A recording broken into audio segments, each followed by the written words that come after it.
on, everybody? I am Perry White. I'm the host of the Jaguar Journal. I want to make sure that you guys tune in live each and every Saturday morning from 7 a.m. to 9 a.m. on 107.3 FM. We also have our affiliates in Alexandria, Louisiana, as well as down in New Orleans. And if you're not able to catch us on radio live, you can subscribe to our YouTube channel as well as follow us on Facebook. It's the Jaguar Journal.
Opinionated, outspoken, informative. The Jaguar Journal.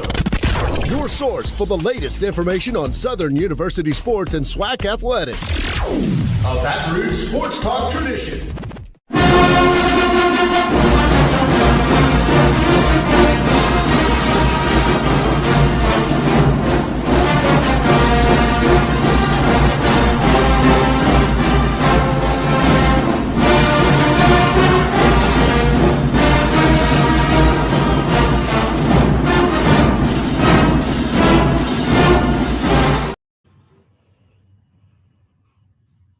All right, bright and early on a Saturday morning, it is the Jaguar Journal. Good morning to everybody. I'm Perry White. Glad to have you guys with us.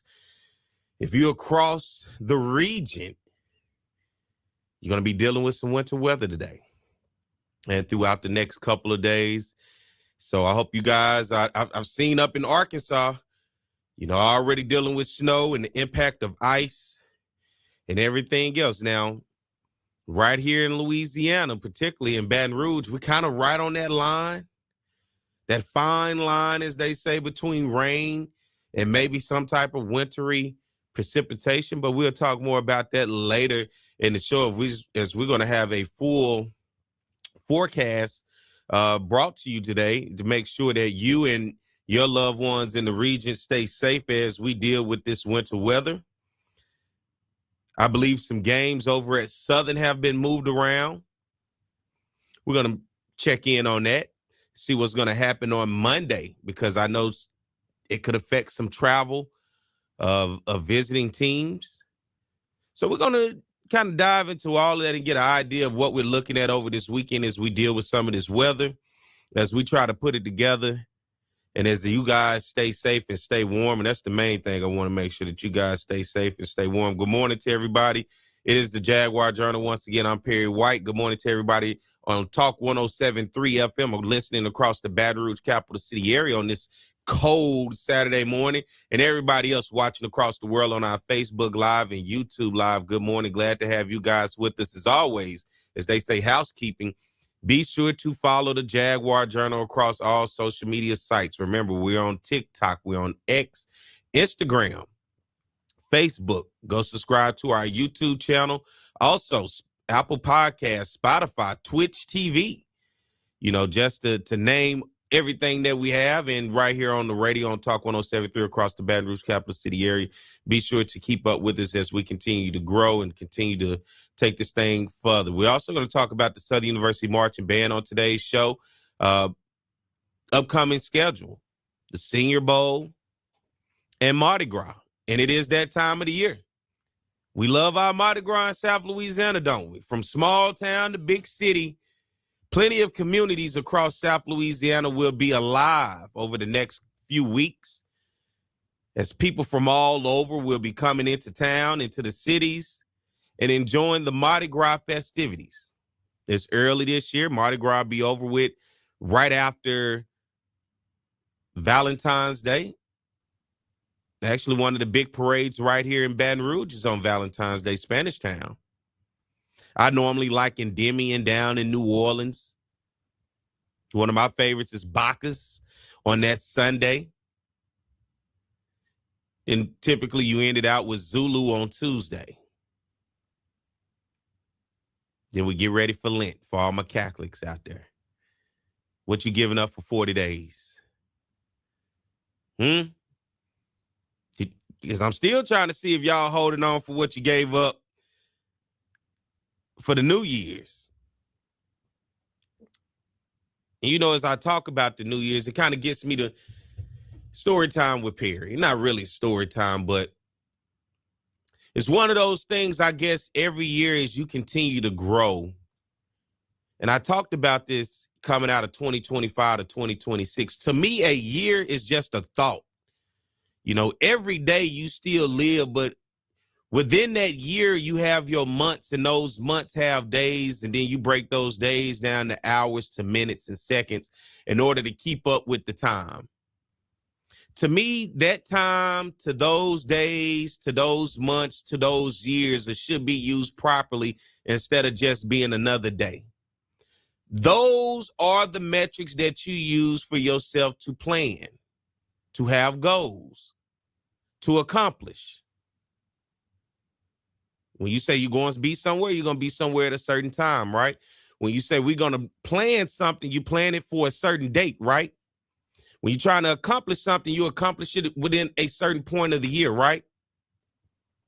Because sometimes to accomplish things takes a matter of time, days, and months in order to reach that ultimate goal. But for me, I realize, and I would say this to you guys that are listening out there as you continue to, for those of you that are on the path of bettering yourself in 2026 and want to make 2026 better than what 2025 is, because that's always the mindset that we're trying to make the next year better than the last year.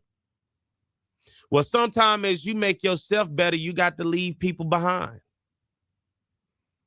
Sometimes it ain't meant for everybody to go to that next journey, that next step of whatever you're trying to accomplish, because they may not fit into that new role of what they need to be. And what they need to be is typically motivating, inspiring, and celebratory when you do reach that point of success and accomplishments. It feels good when you got a team of people behind you that root for you. But then I also know what it's like to not have anybody there. And you got to root for yourself. And you got to push yourself. But it's okay as we move forward into the new year that if somebody does not align with what you're trying to do to move forward, that you can leave them behind, and it's okay. Birds of a feather flock together. You want to keep the right folks around you that's going to be supportive of you and that's going to help push you, and then don't have a problem telling you the truth. Don't have an issue with letting you know when something is not right.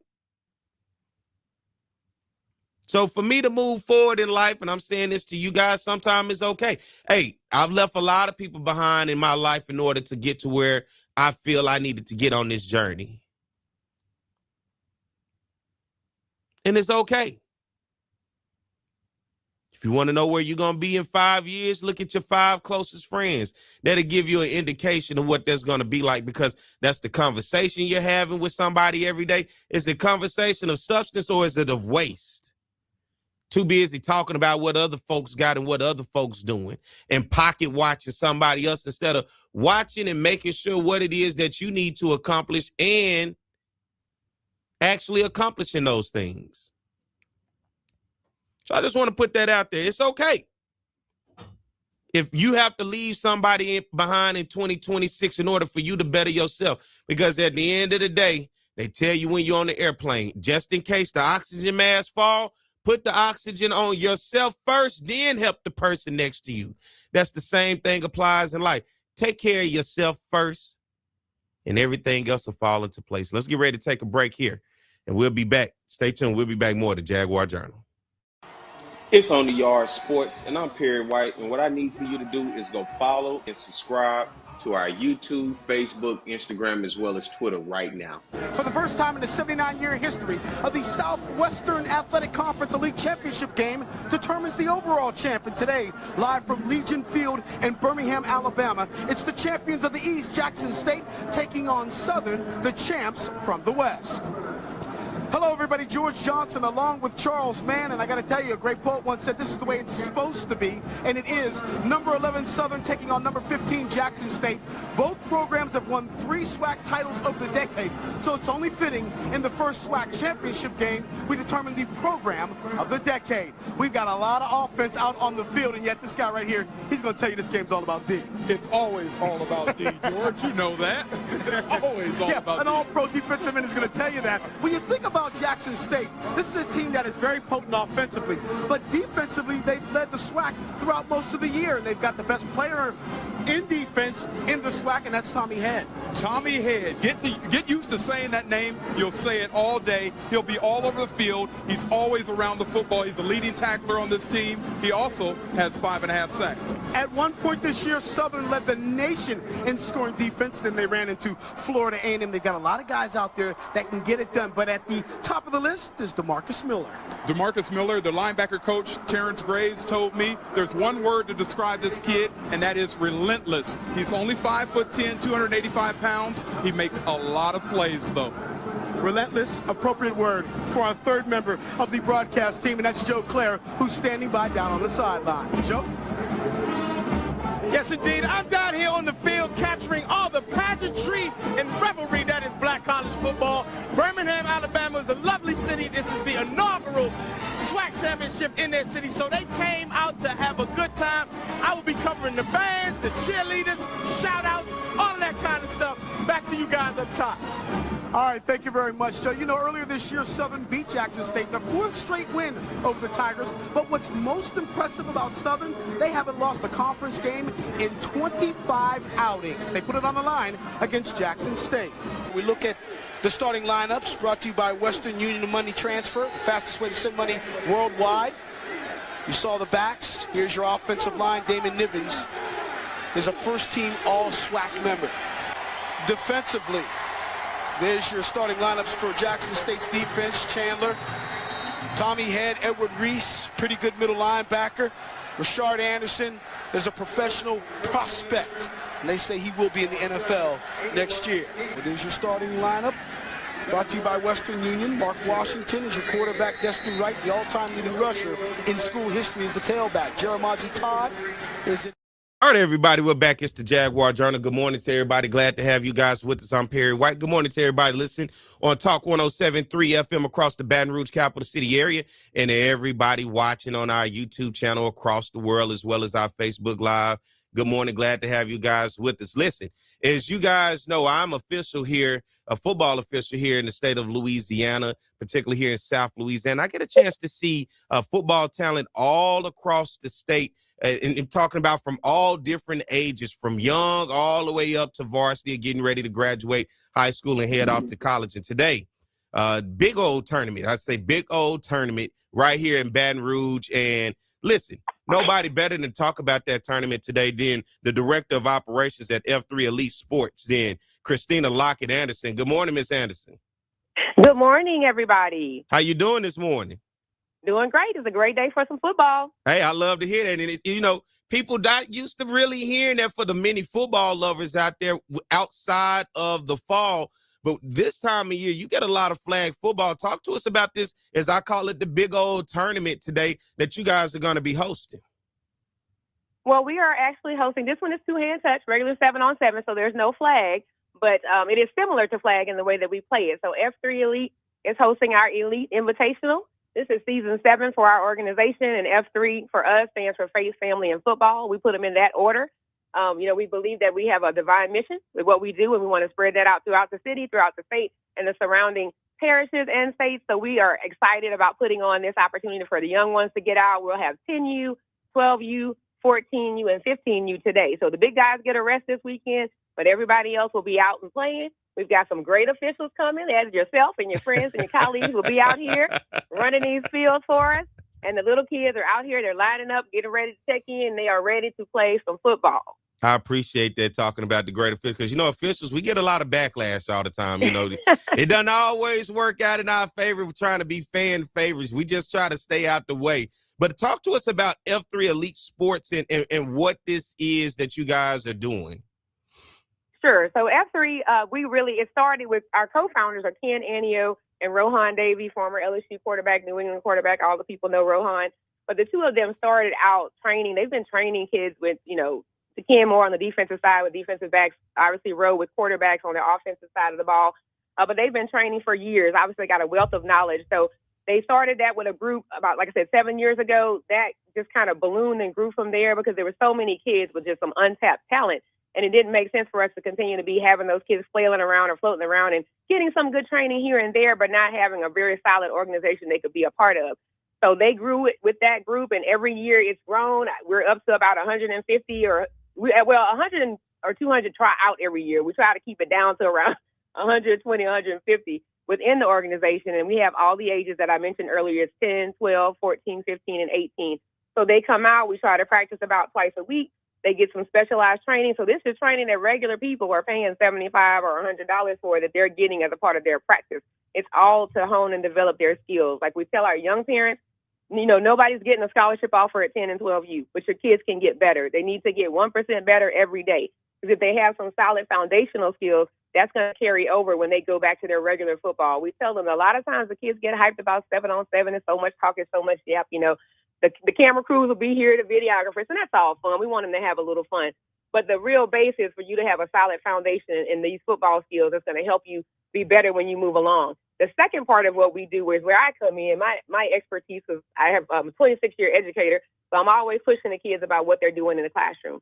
I've been a principal, an administrator, a teacher, all those things. And I said the worst thing you can do is have an athlete and a family sitting in front of you, and they've got opportunities that they're not able to take advantage of because they haven't prepared themselves properly. Mm-hmm. So we have a full-scale wholesale organization. We're looking at them from the academic side, the athletic side, and then the emotional and mental health side as well, because we know that's all very, very important as these young athletes go through the things they're going through now. The landscape has changed from when you and I were playing ball and doing things, and so they need to be prepared for those things as they move forward. Very much so, because over the years of, helping young guys become student athletes in college, normally, the big thing is when you come from a family background who may not understand education on the higher level, everybody just think all you got to do is be good and you'll get the opportunity. But, and especially in those days, and I say those days just a few years before NIL and everything else came to the table as collectives, it really meant a lot in terms of the educational side. And what I found out was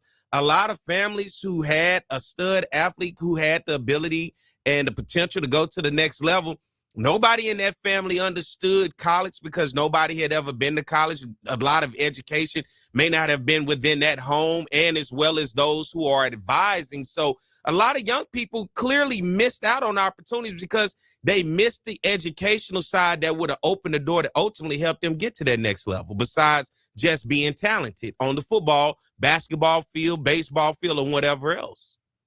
That's exactly right. And that's why we, every year we try to I host at least one informational meeting for our parents. We're trying to shoot for 2 this year because I do have, like I said, the background in education. I've worked with kids who are going to the next level. A lot of my girls that I coached in basketball, went on to get college scholarships. So we talk to them about what is core for, I have great grades. Okay, but what are you taking? If you're taking basket weaving and you have an A, it's irrelevant, So making sure they understand, how their core classes are being scored, what that looks like, when it comes to the clearinghouse and eligibility, and then how they can, in these days, like you said, with the NIL and transfer portal, student athletes at this level of high school are trying to get into the next level. They've got to look at it differently. Like we can't turn our nose down at JUCO or D1, D2, D3, NAIA. It doesn't matter. The goal is 4 years of free education. That's the goal, and to leave with a degree, if at all possible, before you go on to, continue if you're able to. So it's like getting them to understand the landscape now and how they still have the ability to maneuver themselves into a position for success later in life. That's what we're focusing on as a part of our organization for sure. And there are several other organizations in the area that are doing the same thing. Got about 5 more minutes with you. I got to ask this question with this new landscape of student athletes, and especially with you talking to a younger generation that are preparing them for that next level when they do get to that certain age. What is it like in those conversations these days now that, you know, we normally have the conversation of what it is of the kids once they make it to college, but you get a chance, as you said, 10U, 11U, 12U. What is those conversations of what the future looks like for them when you talk about adding the educational aspect and having that conversation with parents who might not otherwise truly understand that? It's really, like I said, laying a lot of the foundational work, letting them understand that they need to be pushing their kids in all areas, not just on the field. Because we don't mind, you know, as a parent, I'm a sports mom, I get it. Spent thousands and thousands of dollars for this specialized training and this and that and the other, you know, as it related to my son's sports.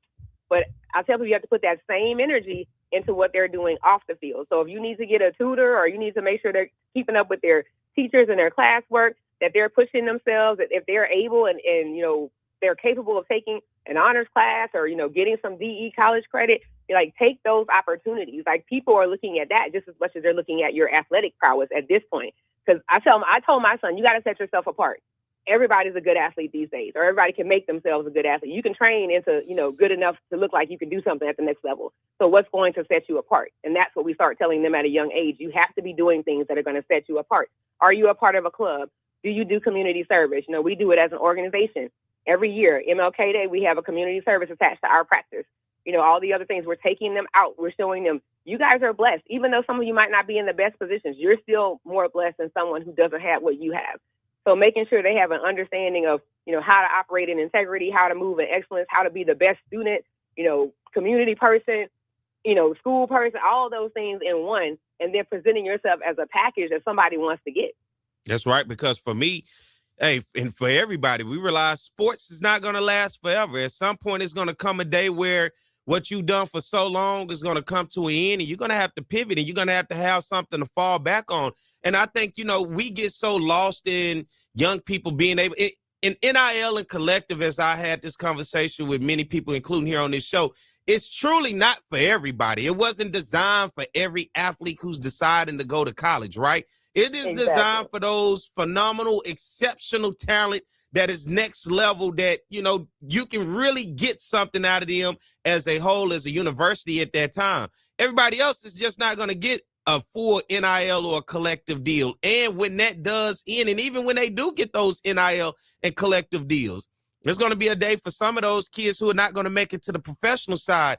And education is important because you're going to have something to fall back on top of learning how to manage whatever money that is, learning how to be a productive citizen in society once it is over, and having an idea. Because I think we all know athletes that once it's over, they played sports for so long, never had a job, never knew anything else. And when it was over, they kind of was like a deer in the headlights. They didn't know where to go or what to fall back on. Exactly. And you mentioned the NIL, so I will say this, that's another piece that we kind of educate our kids on, because a lot of times some of these kids are sitting down at tables with, you know, I don't want to ruffle any feathers, but with so-called agents and some that really are agents, you know, and they're not understanding what they're signing themselves up for, which is what you've seen in the press lately about, you know, athletes getting sued or whatever, not being released by the universities. So it's having an understanding of contract law. You got to start having those conversations with teenagers, because you know, that's the place where you are with some of them, is that they need to understand that when you sign your name to something, that's it. You know, like you are bound by whatever that agreement is. So making sure that they're not just staring at the dollar signs, but really understanding the underlying things that are attached to that. You know, what are these people asking of you as a result of you getting this money? Nobody's giving money for free. You know, so it's just making sure they have those little things understood. And then, like you said, if you are one of those athletes that's going to get to play beyond, you know, college, what is your plan? What do you want to do once you're done? How long do you want to play? Like you're not a person that you should have to do something just as long as you have to. Like you should have a plan about how long do you want to do this, and then what's going to be your next step after that. If you're getting NIL money right now, which we've had several of the kids in our program are on contracts and these kind of things, you need to start investing that money. Do you know what investing is? We talk about that, at the lowest level. Like, you want your money to make money. You should ever be spending the money that you're getting. You should be spending the money that your money is making. So there's a lot of things that are just a lot different than it was when we were coming up, that the kids need to have at least a base understanding of if they're going to be successful. And when they're a part of our program, that's some of the things that we try to do. Well, I definitely want to bring you back here on the show because I'm enjoying the conversation. I know you got a busy morning as you get things started going over there. And once again, for the information out there, give us the information on the tournament today and what all takes place with it. We will start with our 10U littles. They'll start playing their first game at 8 o'clock. So in just a few minutes, we are out at Elite Training Academy, 5414 Burbank Drive. I know y'all see some sprinkles, but it's all right because we play football in the rain, remember? Oh, yeah. So it'll be going. We'll have 4 fields running outside, 2 fields running indoor for the little kids, and it'll turn into 1 field indoor once we get to the 12, 14, and 15. But it's going to be a great day of action. We've got some outstanding athletes, like I said, in Baton Rouge and the surrounding areas that are going to be here. We've got teams from New Orleans, Baton Rouge, Rayville, Lafayette, all over the place. So if you're looking for a good time, come on out. You can get a ticket here. It's $15 to get in. Kids 5 and under are free. We hope to see you guys out here. Well, Christina, thank you for coming on this morning. I definitely would like to have you back on so we can dive a little deeper into the conversation that we're having and preparing young people for that next level, because getting them prepared does not mean right at that moment. It's being prepared before that moment. And I think you're doing a great job, and have enjoyed the conversation of what you do to get those young people prepared, and not even them, just them, but their families as well, because we have to educate the families as well as the young people to make sure everybody is on board, because you never really realize who's advising the kid until it's time for the money. You like, is this they say this the uncle that's been doing all the business, Exactly. Exactly. Well, I appreciate the opportunity. I would love to get back on as well. Knowledge is power, as I tell my kids all the time. So the more people we can give the knowledge to, the more power they'll have to operate effectively. Yes, ma'am. And for everybody out there listening, that is Christina Lockett Anderson. She's the director of operations for F3 Elite Sports. Thank you, Christina. Thank you. You guys have a great day. All righty. Let's get ready to take a break, everybody. When we come back, we'll continue more of the Jaguar Journal. The excitement is in the air. And again, he's going to throw the football. Completes this one to Daniel Guy. Guy's still on his feet. Guy's going to go in. Touchdown! Brian Reynolds will come in and attempt the PAT, which is up, and it is good. On the record books at Jackson State. This time, nothing doing, and here comes your man, DeMarcus Miller. Yeah. Miller led the club with 17 tackles for a loss, as Reynolds will set up for the field goal attempt. This one will be from 20 yards out. He's 3 of 3 between 20 and 29 yards out. Kick is up, kick is good. So we've come to the end of the first quarter with Jackson State leading 10-3. Ball is at the 31-yard line. Again, throwing the football downfield. Oh, and his receiver, Hayes, makes the catch. See you later. Touchdown, Southern. And every time you think Southern struggles, they come back, they make a play. They've done it all year long. Kick is up, kick is good. Second down and a yard to go. Again, they give it to Lewis. Lewis finds room. Lewis still on his feet. Lewis making a move to the outside. He's inside the 25, the 10, the 5. What a run by Ryan Lewis. 69-yard run for Ryan Lewis. And how about this? Kicks up, kicks good. Halftime, George Johnson along with Charles Mann. Southern trailed in this football game 10-7. Then they reel off 14 straight points, and they do it with the big plays. And that's something that we didn't think would happen, at least from Southern's perspective. They've been able to methodically go down the field on people and win ball games, not the big plays. You saw the big play by Ryan Lewis running 69 yards, the nice throw by Terrence Levy. This is something that I don't think Jackson State thought they would see in Southern either, and they go into halftime down by 7 points. Jackson State came in the best defense out of the SWAC. And if you take a look at the highlights, you will see that this club, and I'm talking about Southern, was really able to capitalize on a couple of miscues, and the big plays are the result of it.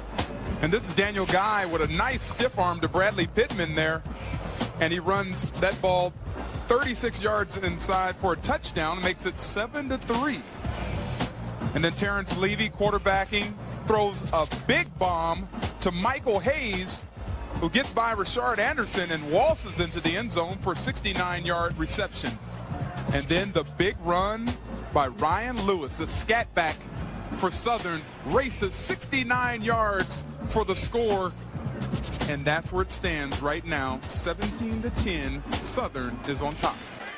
All right, everybody, we're back. It's the Jaguar Journal. Good morning to everybody out there listening on Talk 107.3 FM across the Baton Rouge capital city area, and everybody out there listening and watching on our YouTube live across Facebook and YouTube. As always, keep up with the Jaguar Journal. We're across all social media. We're on TikTok. We're on X. We're on Instagram, Facebook. Subscribe to our YouTube channel. We're on Twitch TV, Apple Podcasts, as well as Spotify. So we're all over the place. Just keep up with us. It ain't hard to find. Just type in the Jaguar Journal and you will see us. Now, as we continue to keep on the show, man, guess what? The superstars of Southern University, I always talk about the Southern University Marching Band, the Human Jukebox, man. They are the superstars of the university. There's nowhere you can go in the world and you mention Southern University, they don't ask about that band. So for me, that is the superstar. And those superstars were on the road last week down in Miami for the Pepsi National Battle of the Bands over in Boca Raton on the campus of Florida Atlantic. Man, it was great to see not only Southern University, but the culture of HBCU marching bands along with Florida A&M, Bethune-Cookman, North Carolina A&T, Florida Memorial, as well as South Carolina State. The fans were highly entertained, but guess what? I've seen all the videos. I looked at the comments and listening to the people while there. Nobody made a bigger impression on the fans than Southern University Marching Band, and nobody better than to talk about the Southern University Marching Band this morning than the director of bands at Southern University, my man, Dr. Kedrick Taylor. Good morning, Dr. Taylor. Good morning, Pierre. How you doing? I'm doing good, man. How about yourself? Oh, man, yeah, I'm enjoying this beautiful day before this rain come through. Hey, we getting lucky, man. You know, everything north of us is getting ice, snow, sleet, and all those things. So we kind of like right there on that line, but I'm with you, man. Just enjoying the day this morning. And for you, man, you have enjoyed a year of success. I go back to a year ago. You guys went on the road to Los Angeles. Then after Los Angeles, the Super Bowl. Then after the Super Bowl, you get ready for Mardi Gras. Then you come back, the band is a part of an Emmy Award-winning film, The Hidden Sport. Then you come back on the other side and you keep us entertained through a really tough football season that we had to endure. And then go on to Atlanta to the Band of the Year Award ceremony, and then you win it. Come back and bring us. You started in the A and ended in the A, and then you start off 2026 hot, going over to Miami. So from coast to coast, everything in between and all over, the Southern University Marching Band has been making some noise for the right reasons. Man, I just sitting listening to it, man. I was listening to you, introduce us. Man, it's very humbling, and I don't take it for granted, man. You know, those students put in a lot of work, and they deserve it. You know, people don't understand how much work goes into the whole operation of what makes us the Human Jukebox. You know, it goes from the front to the back, and that starts with the media team all the way to the tubas. You got the drum aids, the dancing dolls, the trombones, trumpets. There's so many different moving parts, and marketing and media. You know, all of that makes up what we do, and it has also allowed us to go and recruit some of the best students. You know, we talk about recruiting for athletics and things like that, but man, you got to have great musicians as well. So you got to go recruit. So we did a great job recruiting to get the program that we do have. You know, when I was in school, Dr. Griggs would say, I don't have to go recruit nobody. They coming to me. So things have changed today. We got to go out and recruit, but the students still come to the university.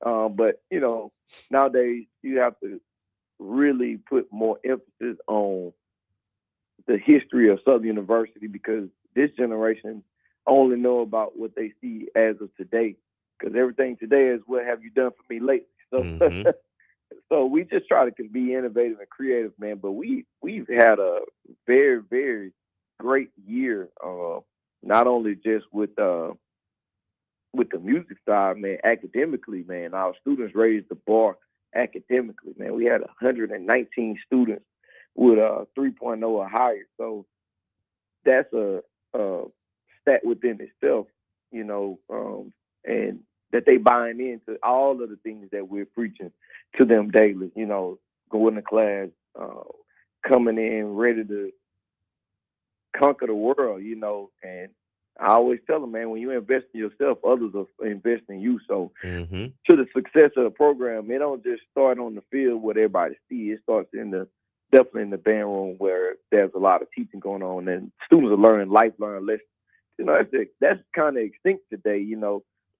The world is teaching us how to take tests, and when we grew up, you got a lot of bouts in. Yeah.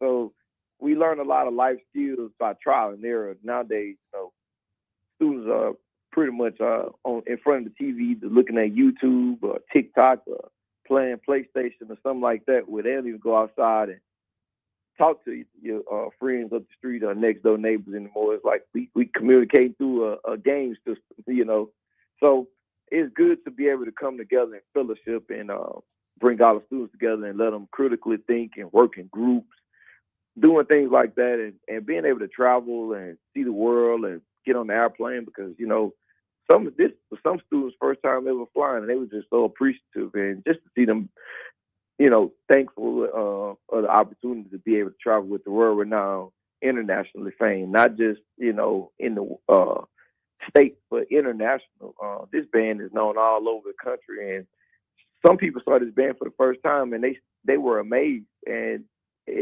I get the same feeling when I see them perform at a high level from knowing where they come from and being able to do what they did in Boca Raton was, man, we pride ourselves on being better than our last performance period. So the thing is, when these students perform and, they start at a certain level, you're like, man, the band is good. Man, the next week they come in and give you a little more, then they keep piling on, and then by the time you get to the end of the season, people are like, now this is Jukebox. We talked about this. What people don't understand is it's levels to this thing.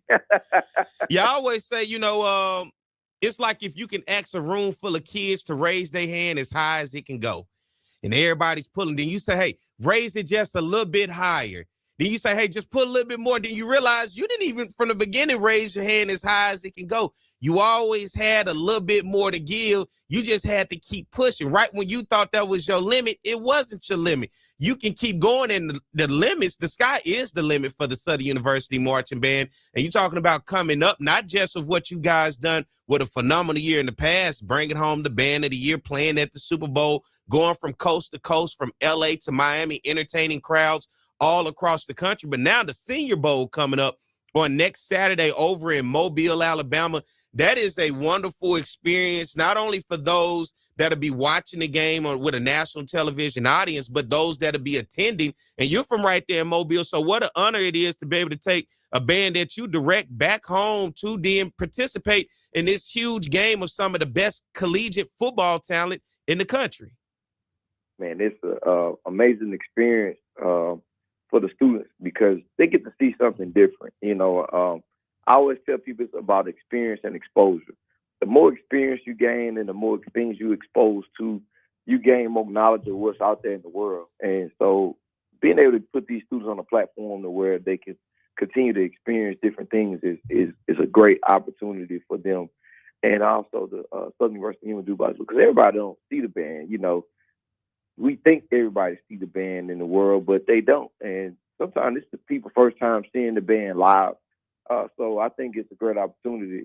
Growing up in Mobile, the Senior Bowl was like the highlight of the city because it was, right after Mardi Gras, you had the Senior Bowl, and then the Senior Bowl came and then you had Mardi Gras. So growing up in Mobile, that was a big game. If you got a ticket to the Senior Bowl, that was big because, again, you didn't often see these star players coming who's about to go to the NFL, and they playing this game. So everybody wanted to go to Senior Bowl. And so one of my first time seeing Southern University in Mobile was the Senior Bowl. And that was a great experience. And my freshman year in the band, I got to play in the Senior Bowl. So to bring the band back to Mobile to play in the Senior Bowl, it's a lot of history there. And it's a great opportunity, again, for these students to see some of the best athletes in the world play in a game. So, they were excited to see us the last time we performed at the Senior Bowl. And so I know they were waiting for us to come back. So it's definitely also not only recruiting, but it's also a fundraiser for us as well. Anytime this band performs, those are money that's going back to our students, because I believe in making sure that we value their time. And, the time that they put in that band program, we want to be able to give them something back in return. And that's scholarship dollars that go to directly our students to make sure that they not only are performing at a high level, but also that they are getting taken care of academically and financially. And listen, it ain't just an opportunity for those students in the band to see some of the best football talent. It's some of the opportunity for some of that best football talent to see the best band in the land. We got to look at the opposite way as well. And listen, you talk about not only Senior Bowl, but Mardi Gras. Mardi Gras is coming up. Southern University's marching band, of course, is known all across South Louisiana, from a little town to the big cities. You never know when Southern's band may pop up in your Mardi Gras parade. Give us the schedule of coming up as Mardi Gras season is upon us, of Southern University Marching's band, and where can we find them at this Mardi Gras season? Man, we're going to be busy this Mardi Gras season. We start in February the 6th, so the weekend after Senior Bowl, we'll be in the Crew of Ocean, which is in New Orleans.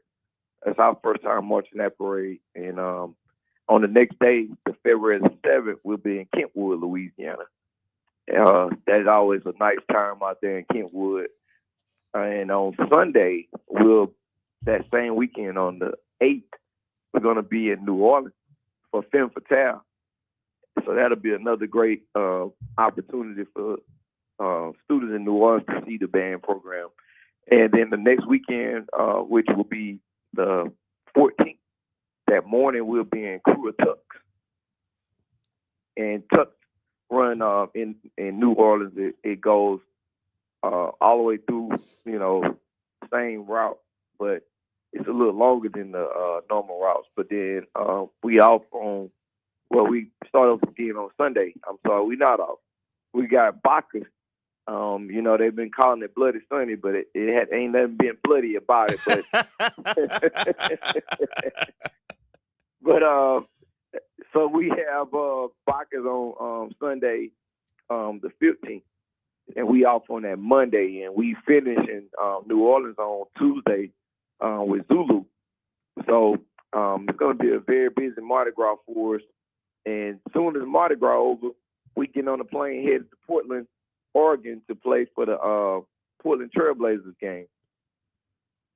Man, it's amazing of all of what's happening, and phenomenal job to you and the staff of consistently. I mean, the phone calls that I can only imagine that you get, of the invitations all across the country going, as you say, after all of this, then get on the plane to go to Portland, Oregon. That is the tradition. That's why I say Southern University Marching Band, they are the superstars. You guys are the superstars of Southern University, because you just never know at any given moment where this band is going to be representing Southern University, man. And thank you for coming on this morning, man, giving us the schedule, being able to talk to us about all the hard work that you guys are doing over there and everything that you're accomplishing. And not only thank you to you guys, but thank you to the students out there that are part of this, because as you said, you value their time, we respect their time, and we appreciate all the hard work that they do behind the scenes that many people don't get a chance to see.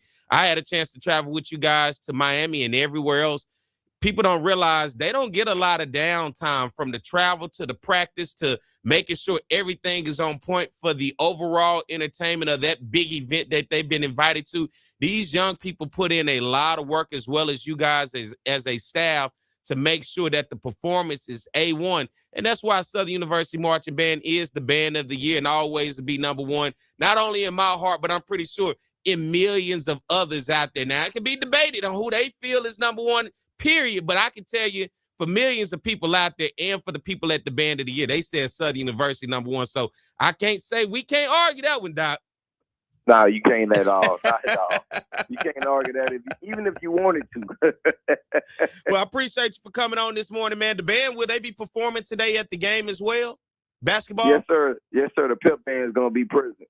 All right, man. So Dr. Taylor is giving you guys the schedule for Mardi Gras. The band will be at the Senior Bowl, and as well as once all of that's over, headed up to Portland, Oregon. If you want to get a little taste of them today, they'll be performing with the pep band over at the basketball game against UAPB today. Thank you, Dr. Taylor, for coming on this morning, my man.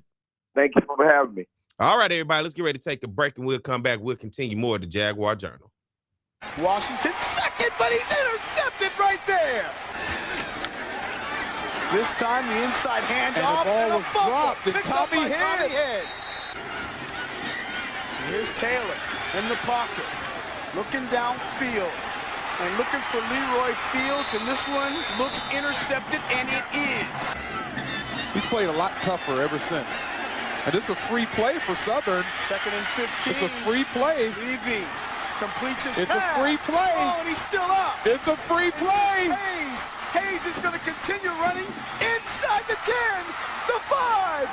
Unbelievable Michael Hayes. Hayes now with 187 yards receiving, 169-yard touchdown, 181-yard touchdown.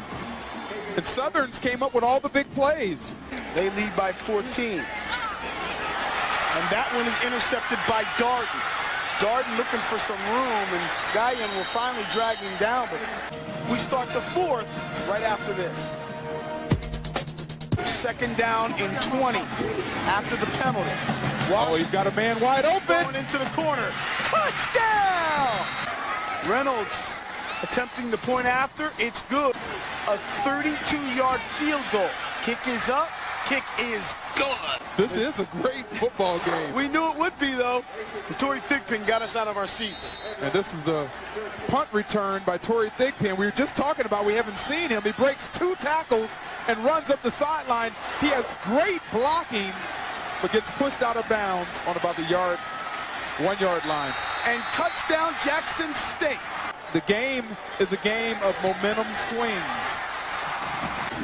Snap is good. The kick is up. On driver. Yes, sir. The ball up to the big receiver, Michael Hayes. There he goes. Hayes makes the catch.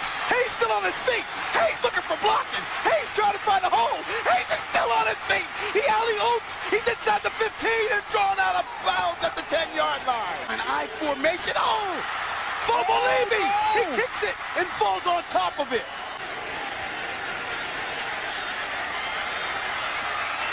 Touchdown. Receiver that has not seen much action comes up big. 1st and 10. Washington over the middle with intercepted. On his own play of the game is Michael Hayes with 8 receptions, 266 yards, and 2 touchdowns. And that was the a last no-brainer. one was unbelievable. In the back of y'all, me and Doug about to go party with the rest of the people. All right, I see y'all. And another interception. And there's Pete Richardson right there. Made the adjustments a couple of weeks ago against Grambling to beat Doug Williams' team. Makes the adjustments time in and time out. And All right, everybody, we're back. It's the Jaguar Journal. I am Perry White. Got a few minutes before we get to the top of the hour. Glad to have you guys with us. Hope you guys are staying warm. This winter weather is coming into the area. I believe we're going to be kind of straight. But listen, don't take my word for it. I'm going to have a meteorologist right here on the show a little bit later to give you some insight of what's going on here and what to expect around the Baton Rouge capital city area and as well as around the region, because I know we have loved ones, friends, family all around the place. So we'll look at the region around Baton Rouge, particularly Texas, Arkansas, as well as Mississippi, what's going on in North Louisiana also, to let you know what to expect when it comes to this winter weather storm that is passing through this south region of the country. Got to say good morning to the Walker brothers. My man Kevin Walker, as always, man. Yesterday was his brother's birthday, man. Had an opportunity to celebrate with them. Man, good morning to them. Good morning to everybody that's watching. As always, man, good morning to my man Craig. Look, Craig, I know I'm going to see you at the game today. He going to say, why you didn't? Hey, Craig, what's up? All right, I'm shouting you out, baby. I hope you're having a good morning as you're listening. And everybody else that's listening, as always, man, we get people from all over the country that listen to the Jaguar Journal, just not a show here in Baton Rouge on radio, but because we are on Facebook and YouTube live, it gives us an opportunity to reach out to everybody that's out there. I see good morning from Liberty, Missouri. Derek Banks said it is 1 degree. 1 degree. It ain't no S on that one. It's just 1 degree. Up in Liberty, Missouri. Derek, you stay warm up there with you and the family, man. And I know it's cold all across the region, man. Good morning to everybody. We see Emmett Jones. Good morning, Varg. My man, Thomas White. That's my cousin from the other side with Mogul Threads. You guys be sure to check out Mogul Threads if you're looking for any Jaguar apparel, Southern University apparel, man. My man Thomas will get you laced up and ready for the basketball game, the baseball game, the football game, or just an outing if you want to get your Southern University stuff together. Joseph David, good morning. Everybody on here, good morning. Glad to have you guys with us. We even have Newport News, Virginia, checking in this morning saying stay warm. So, and I see in the comment section, everybody's still talking about football. I'm trying to give y'all a break from football today. I know National Signing Day is coming up in February, the first week of February. So I said, you know what? I'll keep it to basketball. I gave you a look football early this morning with Christina Dockett Anderson coming on talking to us about the 7-on-7 tournament that I'll be officiating today. So as soon as I leave here, I got to head over there off to Burbank to that huge sports facility, that sports complex that you guys seen over there, and get over there and officiate some football out here in this weather. And guess what? It don't stop for me. Football does not stop unless you see lightning and hear a clap of thunder. Other than that, it has to be played. Rain, sleet, shine, or snow. It's like the mailman. We got to go to work, baby, and that's what it's all about. But good morning to everybody out there. Glad to have you guys with us, as I talked about earlier in the show. Get ready for Mardi Gras. It's that time of the year. As you heard Dr. Taylor telling us, the band is getting ready for Mardi Gras. You heard the schedule. The Senior Bowl will be next week. And Southern University is taking on UAPB, my neck of the woods, my mom's alma mater today. So as we get things going, good morning, Graylingham. As we get things going today, when we come back on the other side of this break, we're going to be talking some basketball, men and women. We're going to start with Coach Carlos Funches, then go over to Coach Kevin Johnson to get you prepared for this weekend and see if there's any changes, because Mississippi Valley's game is Monday, and we know, once again, weather's affecting things when it comes to travel around the area. So we'll give you some updates if there's any changes to the schedule coming up. So you guys stay tuned. Let's go to a break. We'll be right back. More of the Jaguar Journal. Marching band from Baton Rouge, Louisiana. The Southern University marching band is led by drum major Lewis Primetime Broadway Jr. Show him some love.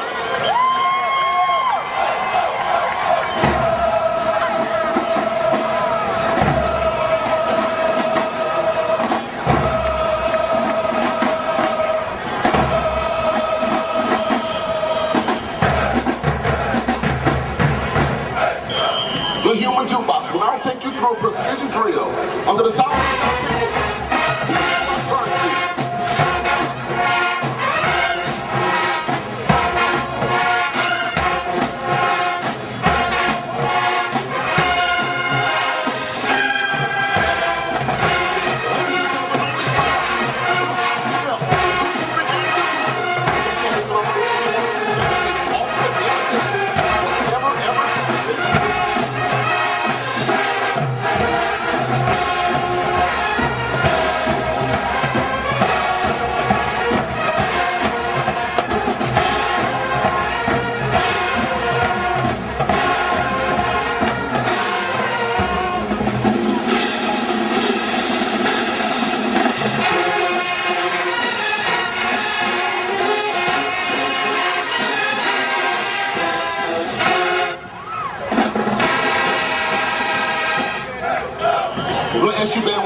your hands together for the fabulous dancing dolls as they jam to the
And now, moving under the amazing trailblazing 360 steps per minute. One of the big reasons why we use that.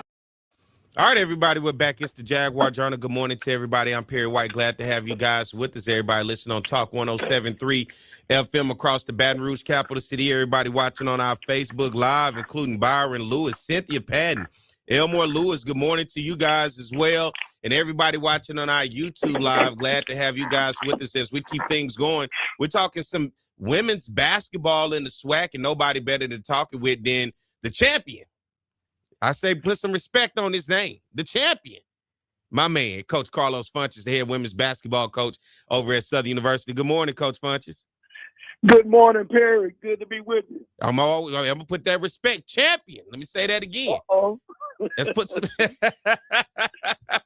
Glad to have you with us this morning, man. Hey, you had to go on the road last week, as you say, a hostile environment, and you had your team prepared up in Grambling, Louisiana, to take on the Grambling State Tigers on the women's side.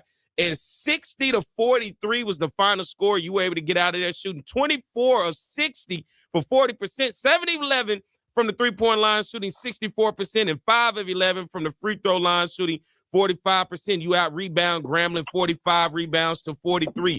You held Grambling's women's team 17 of 65, shooting 26% around the field. They were 0 of 19, Coach, from the three-point line, no threes, and 9 of 19 from the free throw line, shooting 47%. Man, what a victory for the Southern University women's basketball team up in Grambling, Louisiana last week.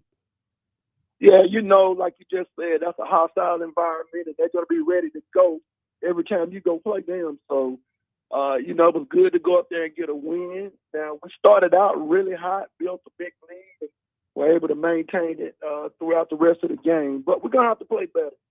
I think we hit 7 threes in the first half, and I don't think we hit any the second half. But we got to do a better job, and we got to make a free throw, Perry. That's been our Achilles heel in some of the tight games and the games we lost at FAMU down there. But we got to do a better job, and I think we have a lot of room for growth. Then you come in Thursday. That game was moved up due to inclement weather headed this way. Mississippi Valley women's basketball team came into the Mini Dome 69-46. Southern University women's basketball gets the big victory, dominating victory over Mississippi Valley. In this game, the Jaguars, 26 of 71 from the field, shooting 37%, 5 of 19 from the three-point line, shooting 26%. You talk about those free throws, coaches. 12 of 20 from the free throw line, shooting 60%. You out-rebound Mississippi Valley's women's basketball, 44 rebounds to their 33. But you held them 12 of 45 for 27% shooting from the field, 3 of 12 from the three-point line, shooting 25%. And Valley shot 19 of 27 from the free throw line, shooting 70%. Talk about your team's performance, being able to come back home after being on the road and then being able to hold it down and get a big victory over Mississippi Valley. Well, I thought we were on point defensively, especially in that first half. We did a really good job of pushing up on them, taking them out of that ball screen offense they run. They had a hard time trying to get some consistency when it came to, getting some good looks. But we did a good job of rebounding the basketball. We put them on the free throw line a little too much. I think they lead the conference in free throw attempts. They got 27, I think you said. But we're going to have to do a better job right there and make them make tough shots from the field. So we continue to work on some things and hopefully get a little better each and every game. Now we look at today. So far, your team is 5-0 on the home court in the F.G. Clark Activity Center. You're second in the SWAC in team defense, giving up an average of 62 points while holding opponents to 41% shooting. The Golden Lions come in today. They're 3-4 in SWAC play, and they're 2-6 against teams with winning records. Now, when you look at this program, UAPB, just a few years ago, you guys played them for a SWAC championship over in Birmingham. Now, your last 10 games, the Jaguars 7-3, averaging 65 points a game, 36 rebounds, 12 assists, and 12 steals. Looking at the Golden Lions, in their last 10 games, they're 4-6, averaging 60 points a game, 31 rebounds, and 12 assists. What are you seeing from a team right now that's shooting 39.6% from the field while their opponents are averaging 67 points a game? Well, they're going to be a dangerous team. I mean, they're capable of beating you any given night. So you have to come out ready. Defensively, we're going to have to be solid. Again, we got to force them to take tough shots, and we're going to have to rebound that basketball. So, the blueprint is going to be boxing out, rebounding, pushing it, trying to get some easy buckets. And we got to get better on the offensive side of the basketball, executing, taking good shots and knocking them down. So, it's a work in progress, but we're continuing to try to get a little better each and every night. Now, let's look at this roster of yours and what you've built this year. Now, you had a player from last year's team that's still dealing with, I believe, issues of trying to get eligible. Am I correct? You're correct. That's true. Any word on that situation currently? Still waiting. Still playing the NCAA waiting game. So Hopefully we'll hear something in the next day or two. That's the question. Everybody continues to say, can you ask Coach? Because we want to know what's the deal with her. She's such a good ball player. But aside from her, looking at the rest of this team so far, Coach, what are you learning through SWAC play, especially with that dominating win up in Grambling on the road? You guys were on the road in Florida, then come to Grambling, and then coming home. Who are the young ladies that are stepping up? And I ask this every week, but every week is different. Yeah, I mean, I think everybody's kind of learning their role and settling into when they're going to be in the rotation and things like that. The Maya Porter's been really, really solid. She didn't score many points the last game, but she's been good. Michaela Cunningham, our point guard, she does a good job for us, and she's running the team. She really has a good grasp on the offense. Jalea Reed, I mean, she transferred in from Bella. She had a nice game the other night. I think she led us in scoring with 13 points. But we have a balanced lineup. I think we play 11 or 12 players double-figure minutes, and there's no drop-off when we go to the bench. So everybody's kind of settling into their role and know when the rotation starts, when they're coming in, when they're probably going to be coming out. So, and Jessica Dixon, I can't forget her. She's a winner. She does a little bit of everything, especially defensively. She can rebound the basketball.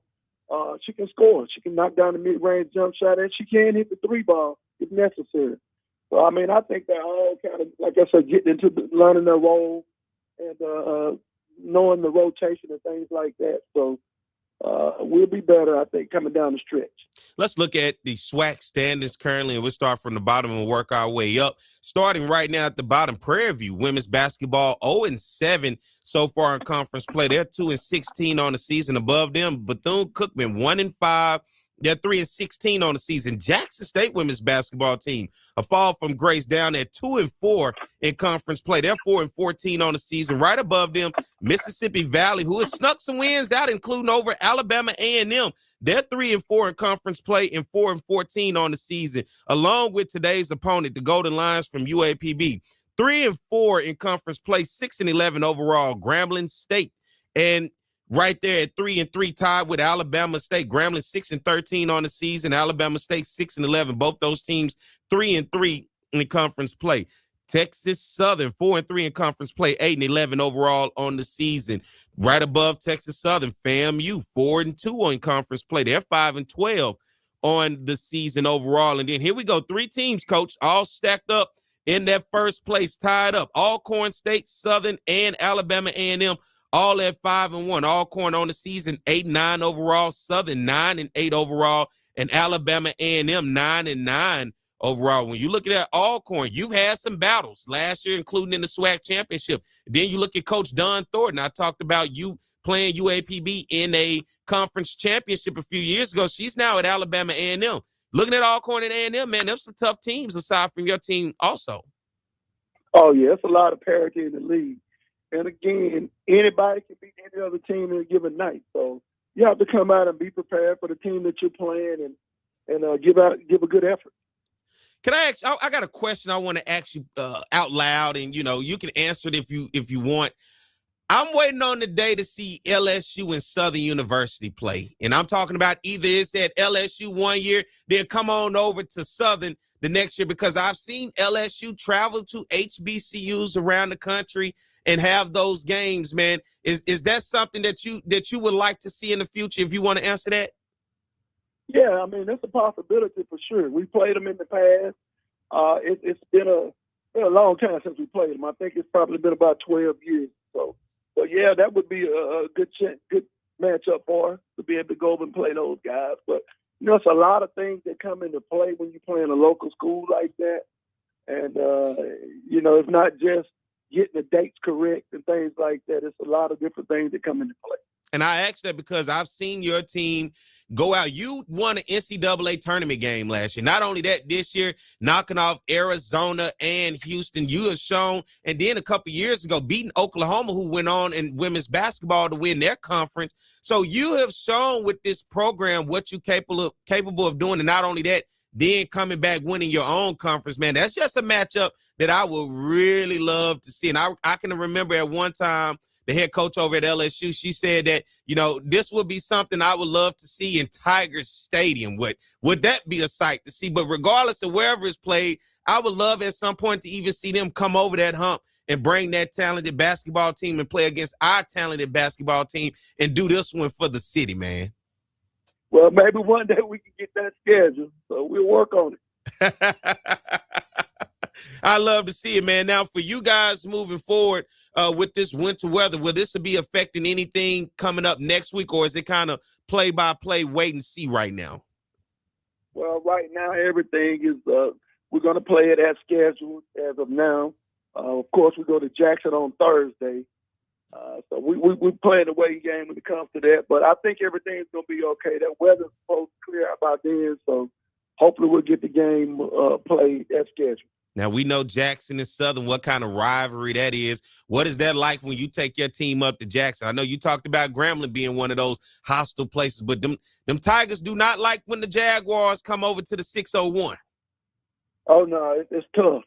Especially with us just playing them once now. That game is really, really big when you playing these teams once, because that's the tiebreaker. If you tie with them and you beat them, you own the tiebreaker. Mm-hmm. So when you play a team once, you have to go in and try to get a victory. Even though it's going to be on the road, we got to, take it one step at a time and try to take care of UAPB today and then go to Jackson and do that on Thursday, and then we have Alcorn on Saturday.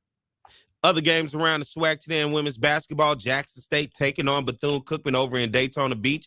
That's going to tip off at 11:30 a.m. Alabama A&M versus Texas Southern tip off at 12 o'clock. Alabama State versus Prairie View tip off at 2 o'clock. And Alcorn State versus Florida A&M tip off at 3 o'clock. And, of course, you can catch the UAPB Golden Lions, my mom's alma mater, taking on my alma mater, the Southern University Jaguars. Coach, I need this one so I can have those bragging rights, baby, because it's tough in my house when UAPB sneaks out Southern University. We need this one for the bragging rights. Yeah, we're going to go out and give it our best shot. So I think the young ladies will be prepared and be ready to go. We had a good day of practice yesterday, and like I said, we're just going to try to continue to get better each and every night. Yes, sir. Tip off at 2:30 today, so everybody get over to the F.G. Clark Activity Center, what we call the mini dome on the other side of that hump, and get ready to watch some really good basketball as Southern University women's basketball takes on the UAPB Golden Lions. 2:30 tip off. Thank you, Coach, for coming on this morning, man. Always a pleasure, Perry. Yes, and sir. I'll see you at the game today. I know you're going to be there. Yes, sir. Working them refs, baby. I'll be there. Work 'em. I'll see you. That is the voice of Coach Carlos Funches. He's the head women's basketball coach over at Southern University. Let's get ready to take a break. When we come back on the other side, we'll talk about the men's basketball team and look around the SWAC. So you guys stay tuned. We'll be back. More of the Jaguar Journal. It's On the Yard Sports, and I'm Perry White. And what I need for you to do is go follow and subscribe to our YouTube, Facebook, Instagram, as well as Twitter right now.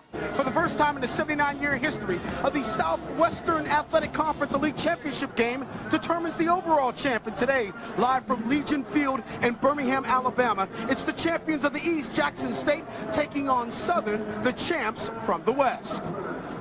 Hello, everybody. George Johnson along with Charles Mann. And I got to tell you, a great poet once said this is the way it's supposed to be. And it is. Number 11 Southern taking on number 15 Jackson State. Both programs have won 3 SWAC titles over the decade. So it's only fitting in the first SWAC championship game we determine the program of the decade. We've got a lot of offense out on the field. And yet this guy right here, he's going to tell you this game's all about D. It's always all about D, George. You know that. It's always all about an D. all-pro defensive end is going to tell you that. When you think about Jackson State, this is a team that is very potent offensively, but defensively they've led the SWAC throughout most of the year, and they've got the best player in defense in the SWAC, and that's Tommy Head. Tommy Head. Get used to saying that name. You'll say it all day. He'll be all over the field. He's always around the football. He's the leading tackler on this team. He also has 5.5 sacks. At one point this year, Southern led the nation in scoring defense. Then they ran into Florida A&M. They've got a lot of guys out there that can get it done, but at the top of the list is DeMarcus Miller. DeMarcus Miller, the linebacker coach, Terrence Graves, told me there's one word to describe this kid, and that is relentless. He's only 5'10", 285 pounds. He makes a lot of plays, though.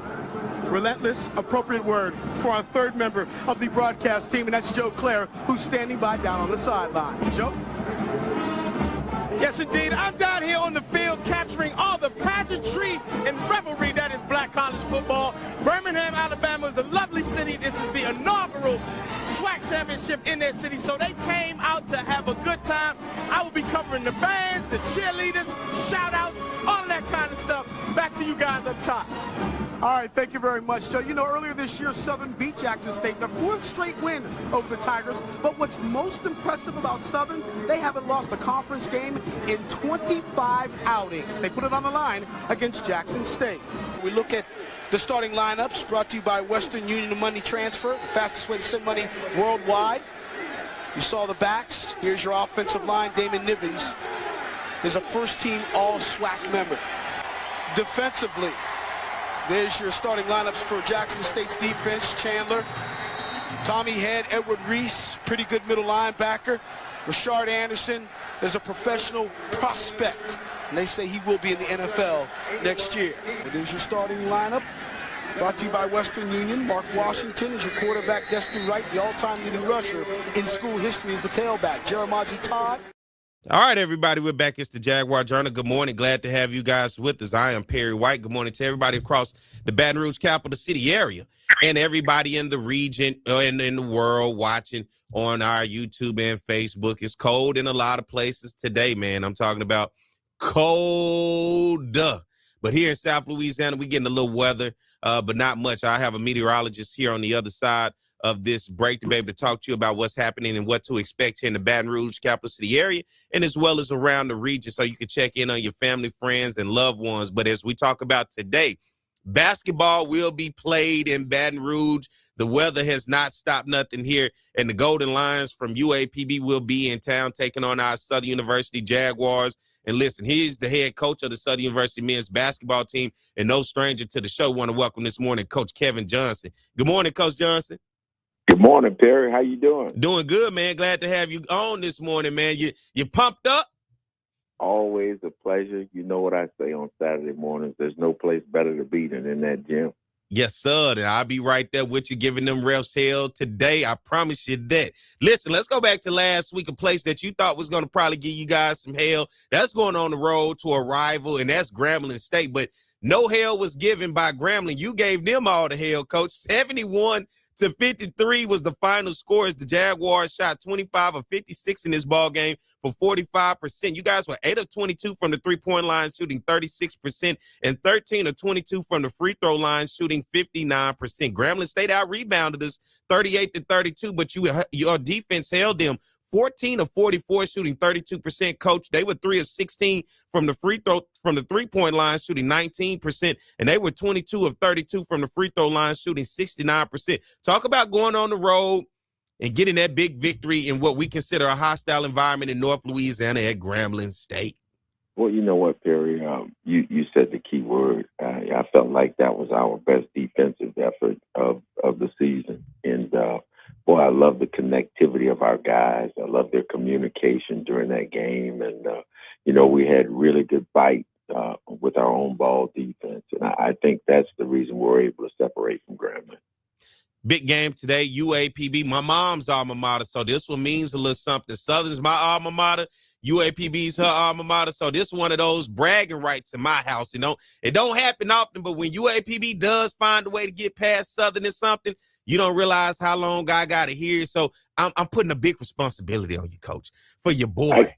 For your boy. Now, I love my mama, but I love bragging rights over my mom because she one of them. She going to rub it in and be like, what happened to your Jaguars? But what she don't know, Southern is 4-1 on the home court coming into today's game. You guys Southern is 5-6 in games decided by 10 points or more. The Golden Lions come in at 3-3 in SWAC play, and they're 4-9 in games decided by 10 points or more. So you guys come in shooting 45% from the field. UAPB allows its opponents 78 points per game. So here's something for you, Coach. Talk to me about what you see in the Jaguar, in UAPB, and what are you guys seeing that you can take advantage of? Well, first of all, this is the best Pine Bluff team that has hit the court in the last 4 years, right? They have 5 starters averaging double figures, and they're led by Keon Williams, who is a legitimate player of the year candidate. This is a very good team. Some people call them dangerous, but they can really score the ball. And so, the Jaguars are going to have to, kind of duplicate that defensive effort from last weekend to make sure we're in good shape and to keep you in good graces in your house. I appreciate that, Coach. Now, will you guys be affected with the winter weather in the area come Monday against Mississippi Valley? Yeah, I have been informed that game is in all likelihood going to be moved to Tuesday just to be safe. But I'm sure there'll be something official on that soon. Okay, I just wanted to make sure. And for today's game, no time changes with today's game, correct? Everything is normal. There was some talk about moving it up as late as yesterday, but everything is normal. The women will go at 2:30, and we'll follow 30 minutes after. Okay, just want to make sure for our fans who will be headed over to the Mini Dome today. I know I've been getting calls and people been asking me in terms of what is going on with the schedule. Has anything changed? So I just wanted to make sure that everything was on point with people who will be showing up today. Now, Coach, let's look around the SWAC and let's look at the standings starting at the bottom. Mississippi Valley, who's going to be the next opponent for Southern, right there, 0-6 in conference play, 1-19 overall on the season. Right above them, Texas Southern, 2-4 with a tough start on the season in conference play, 4-13 overall. Alcorn State, the Braves, 2-3 in conference play, 3-14 overall on the season. Grambling State and Alabama State round out that 2-3 spot. Grambling at 8-10 on the season overall, and Alabama State 5-13 overall. Today's opponent, the Golden Lions of UAPB, 3-3 in conference play, 6-13 overall on the season. Prairie View, 3-3 right there, tied with the Golden Lions in conference play, 8-11 overall on the season. And the Jaguars, Southern, tied with Alabama A&M. Both teams sitting right there, one game out of first place at 3-2. The Jaguars 7-11 on the season. Alabama A&M 10-8 on the season. And then 3 teams all stacked up in first place. Jackson State, Florida A&M, and Bethune-Cookman. The Tigers of Jackson State 5-13 on the season overall. Florida A&M 7-9 overall, and Bethune-Cookman 7-11 overall. Man, looking at not only you guys right there, one game out, but those 3 teams right there at the top, FAMU and Bethune-Cookman, who you've already played, fell short to FAMU, but you gave Bethune-Cookman their only conference loss, and then Jackson State coming up. Man, it's stacked in the SWAC this year.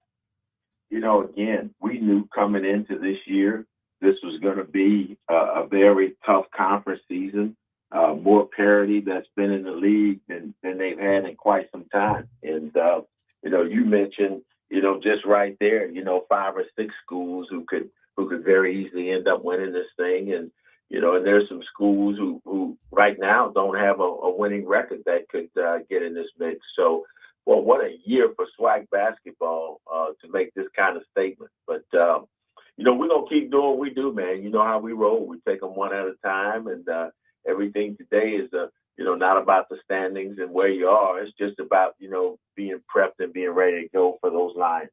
I got to ask you, because you had an opportunity to coach against Florida A&M, and their head coach Charlie Ward, of course, a Heisman Trophy winner in football and coming back and coaching FAMU. What have you seen what he's done with that program this year since he's taken over and you had a chance to coach against him? Yeah, they have a very good talent level. Watching them on tape and then playing them, we're able to dig into them a little bit more. They have a lot more size than what it looks like when you watch them on film, right? Mm-hmm. And then when you get in that game and you see that size, the other thing that I think kind of shocked us a little bit in that game was their physicality. They have a big guy in the middle, 6'11", about 250 in Delama, and he makes it difficult when you try to get to that basket. He lays that wood on you, and in that game when we played them, they were allowed to get away with that physical play. There was a possession late in that game, a minute and 30 left in that game. We're down 1, and we have the ball, and there's no doubt in my mind we're going to finish that game off. And there was a contact play. Officials passed on it, and we lost the ball, ended up leading to a transition basket, and we didn't get that game. I think the thing that we have to do next time around against those guys is make sure that we're ready to match that physical play. I'm being asked a question today. Somebody asked in the chat, will Cam be back today? He tried a little bit in practice. It'll be a game time decision. Cam Ambry, he's one of those young men. He's got a very high tolerance for pain. If there's any way he can go, he's going to try to get out there. That's one of the things I love about him. What are you liking about this team and certain individuals in terms of your players that you're starting to see getting better with time? Who are those guys for you? The number one thing that I love about this team is that they have been able to counterpunch, so to speak. They've been able to fight back. You think about coming into this year, we were under the impression that we were going to have last year's Defensive Player of the Year back. And, he doesn't get a waiver, and then, and to start the season, A.J. Barnes, who was a projected starter, is injured. P.J. DuBose only played in 3 games. He was a very impactful player on our championship run last year. Mike Jacobs misses 3 games being injured. Cam Ambry has been out for 2 weeks. I mean, this team has been able to take some of the bumps and bruises of the road and be able to absorb some of these injuries. And, what I've been telling them is, hey, look, we got to stay focused and stay together, and so we can get together at full strength. And that's my goal for this team. But, you have a lot of teams that have had the injuries that we have, they don't survive it. And so, I love that about this team, and hopefully we can continue to move forward. And what I love, Coach, is being able to follow you on your journey as the conference season continues to unfold. And, man, and being able to talk to you about the team and getting the people, the fans, an opportunity to learn more about the team instead of just seeing the final score. But I appreciate you for coming on this morning, Coach. Remember, this one is for me today. I got to have that bragging right, because my mom, I'm telling you, she ain't got nothing to do today anyway. She snowed in up there in Arkansas, so she going to be tuned in. And trust me, the phone, if it look like it's headed in any direction, will start to blow up. So I want to keep that phone quiet today, Coach. I hear you. Well, look, man, you do your part, get in that building. And as always, man, Jaguar Nation, look, come early. The heat is working in the dome. If it gets because the heat is working, I know for a fact that Mr. Welton Bowie has got that on lock, right? Come early, stay late, be loud, and give those referees heck. Man. I'm looking forward to seeing you today. Yes, sir. I'll be right there working them refs on that sideline, Coach. Thanks for having me on. Have a good one. Yes, sir. That's the voice of Coach Kevin Johnson, the head basketball coach over at Southern University. Be sure to tip off for Southern University men at 5 o'clock and women at 2:30. But, if the women go over a little bit, it'll probably push back the men game a little bit. But both games still on par to start on time today, on schedule. So women start at 2:30 tip-off against UAPB, men at 5 o'clock. Let's get ready to take a break, everybody. When we come back on this side, We're going to talk about the weather impact, not only within the Baton Rouge capital city area, but around the region. Let's look at Texas, Arkansas, as well as Mississippi. We know you guys have family and friends and loved ones. You may have a son or a daughter, a niece or a nephew, or a cousin in school somewhere. Anything in this possible time, we want to make sure we keep you up to date as this thing continues to unfold. So we'll give you the latest up-to-date weather information once we get back on the other side of the break. So you guys stay tuned. We'll be back more of the Jaguar Journal. The excitement is in the air. And again, he's going to throw the football. Completes this one to Daniel Guy. Guy's still on his feet. Guy's going to go in. Touchdown! Brian Reynolds will come in and attempt the PAT, which is up, and it is good. On the record books at Jackson State. This time, nothing doing, and here comes your man, DeMarcus Miller. Yeah.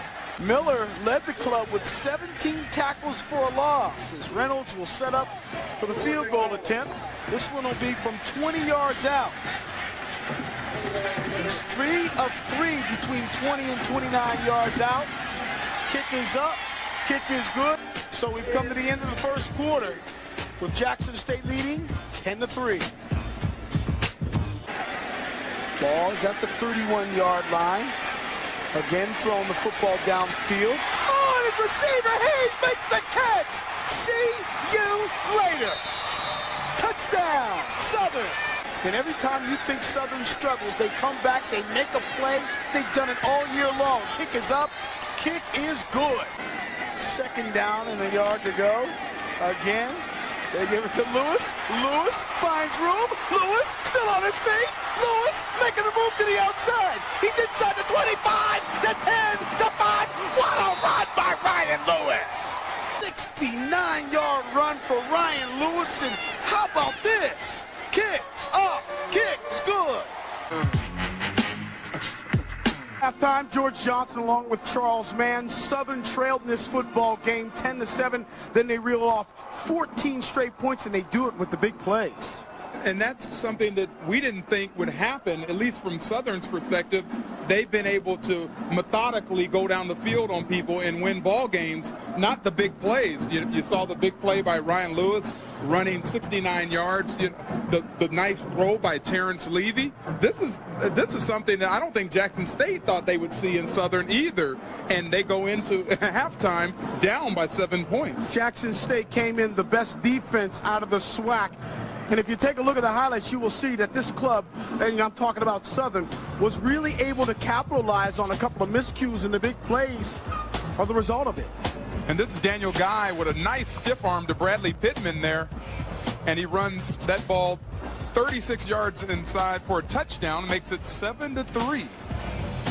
And then Terrence Levy, quarterbacking, throws a big bomb to Michael Hayes, who gets by Rashard Anderson and waltzes into the end zone for a 69-yard reception.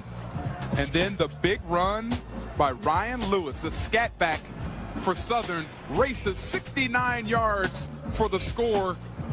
And that's where it stands right now, 17-10. Southern is on top.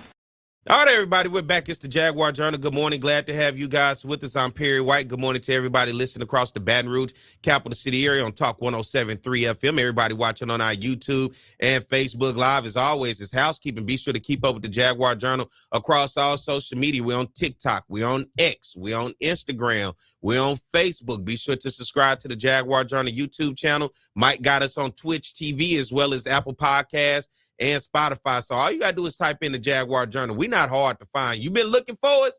We're not hard to find. You just type that in and you can follow us on whatever those that you tend to find yourself on the most and spend your time going down that rabbit hole. The Jaguar Journal is on all of those. So good morning to everybody. And as we talk about good morning to everybody, got a very special guest here in the studio. He is the meteorologist over at WAFB, a Southern University graduate. Want to welcome here to the show, Henry Blakes. Good morning. Hey, good morning, Perry. How's it going? Going good, man. And it's interesting, before we even get into the weather, it ain't often I meet somebody who's a Southern grad and a Jackson State grad. Yeah, I'm a little bit of both, but I was Southern first, then Jackson second. Okay. So yeah, it's when it comes down to the team playing together. Yeah, you got to fight your cell phone game. Yeah, I'm kind of in the middle on that. A lot of times I don't know what to be telling the fam. Hey, you got to punch yourself one time, punch yourself again, just to balance it out, because That is tough, but It nonetheless, man, winter weather, Yeah. we're having an effect all across the region. And this is something that people have been informed on a week in advance. I know my mother is in Little Rock, Arkansas. They're dealing with snow and ice. And if anybody's been to Little Rock, you know it's a very hilly, mountainous terrain. So you don't want to be in anything that's going to have you sliding down a hill with no control. So everything has basically been shut down there, and everything in that area in terms of grocery stores completely emptied out. But give us first, let's start with the region, then we'll come here locally, because the people who have family members around in North Louisiana, Texas, Arkansas, and Louisiana, North Louisiana, as well as Mississippi. What are we looking like in the region as of this morning, and what can those people expect within the region? Yeah, Perry, let's kind of start from good to bad. If you're practically Gonzales or south of Gonzales to the coast, you're going to be getting mostly all rain. So there's no freezing rain threat like, let's say, Morgan City, New Orleans, in the Patterson. All rain and thunderstorms through this event. The one thing we're all going to have is the cold. That's really going to come in by Monday. But south of Gonzales, all rain. Baton Rouge area along the I-10-12 corridor, at least Baton Rouge and the Hammond, all rain as well. But we start to run into some freezing rain, mixing some wintry mix issues as you cross the Atchafalaya. Could get maybe a little bit of light freezing rain later on for the Lafayette as well as Lake Charles area. But still, that's nothing like you're saying what's happening in central and northern Louisiana and into Arkansas, Dallas, Norman, even Tennessee. We'll talk about that in a sec. But South Louisiana, the worst is not expected for you. Shreveport, I looked at our Skyline Camp. Shreveport, ice over there. We've got snow in Tennessee already. Like you say, Arkansas, you got the snow and the wintry mix. Dallas and Texas, Oklahoma had the snow. And that's pretty much how it's going to be. This is a large storm, Perry, because it stretches, the advisory stretch all the way from Arizona to the New England state. So we've got about 2,000 plus miles of weather alerts because of this system. But when it comes down to that ice, I lived in North Dakota for several years. I'm still not used to the cold. I put up with it, but us down here, we're not used to the ice. We're not used to the snow and drive condition. We don't have all the equipment like they have up north. So it's going to take some time when it comes down to melting. We remember last year, this time last year, we had the snow. It took time. Stuff is going to melt, but it's going to take time to get the salt, to get everything sanded, everything to melt. But officials will be on that. But the best thing to do in this kind of situation, stay home. I know some of us got to be out, but stay home. It's going to be a winter wonderland. You go outside and check it out, but do your best to stay off the roads, folks. Right quick off topic, you in North Dakota. Not many black folks in North Dakota, huh? Yeah, not that many. They have not that many, at least not native. But yeah, they got a few of us up there. Nice folks. Let me ask you, where is this line at? Because as I've seen, Baton Rouge seems to fall just south of this line of where that winter precipitation, where we're going to get rain. I saw all the way down. If you're near the coast, you may be dealing with 70-degree weather down by the Gulf, right? That's the way it's looking at. That area of uncertainty pretty much is from Baton Rouge up into the northern Florida parish of Feliciana, St. Helena, Point Capee. That's where that area of uncertainty is, because so we're literally like right there on it. It is, but not trying to scare the folks of Baton Rouge, because we're still expecting mostly all rain. The problem is we're going to get rain. It's raining now, but the heavier rain, we get one batch later today as we get close to the lunchtime. Then we'll get the second batch when the front pushes through tomorrow morning into at least the afternoon. That's when things are going to get tricky, because that's when the front is going to come through. So if temperatures try to dip to that freezing mark, then we may get a little bit of freezing rain mixed in with that moderate rain. But at the same time, with so much rain happening, that could still keep temperatures above freezing. It's a complex system. And in the South, it's always crazy with uncertainty when it comes down to temperatures. But Baton Rouge into Southwest Mississippi, Amite, and Wilkinson County into Macomb, more of an uncertainty with how much freezing rain you're going to get. But at this time, Southwest Mississippi, if you do get any freezing rain, even like St. Francisville, Kentwood into Greensburg, if you do manage to get freezing rain tomorrow morning, it's likely not going to cause any type of big issues. The big issue is going to be Alexandria, pretty much central and northern Louisiana, northern Mississippi, and points up there. Let's talk about temperature changes in this area. What are the temperature changes and what are we looking at? Because people are going to have pets outside. People have their plants outside. It's all type of things. What are we looking at in this region when you were talking about that? Yeah, that's the crazy part because temperature is going to change quite a bit. Today, we'll probably be getting into the 50s. To the coast, you may get a few 60s along our coastal parishes and coastal counties in southern Mississippi, but things are going to change quickly come tomorrow because the front is going to come through tomorrow morning with that rain. Temperatures are going to quickly fall. So even though you may think, oh, it's not so cold tomorrow morning when it starts raining or after the rain, it's not going to take long. It's just going to plummet after that. And that's when we need to get things ready. Now, if you haven't made your outdoor cold weather preps, if it's not raining at your spot right now, I recommend you do that before it starts raining. Now, if you get a break this evening, you've got a little bit more time then. But by tomorrow morning, it's already going to be too late. Let's talk about what is outdoor winter weather prep for people here in this area. Yeah, I know majority of us already done plants. We're checking on people. We're checking on pets, but the pipes. We're going to have a hard freeze Monday morning, Tuesday morning, probably even into Wednesday morning. That's what we're going to be looking out for. So with temperatures well below 28 degrees for several hours, that's going to cause problems, especially with the pipes. Do that now if you haven't done so already, because this is going to be practically a 3-day frigid weather event. And speaking of that, the lows are going to be in the teens and 20s, folks. That's going to be one thing. Another thing is going to feel like we're in the single digits. We're not going to get to like 7 to set that all-time record like we did this time last year, but we're going to feel similar cold.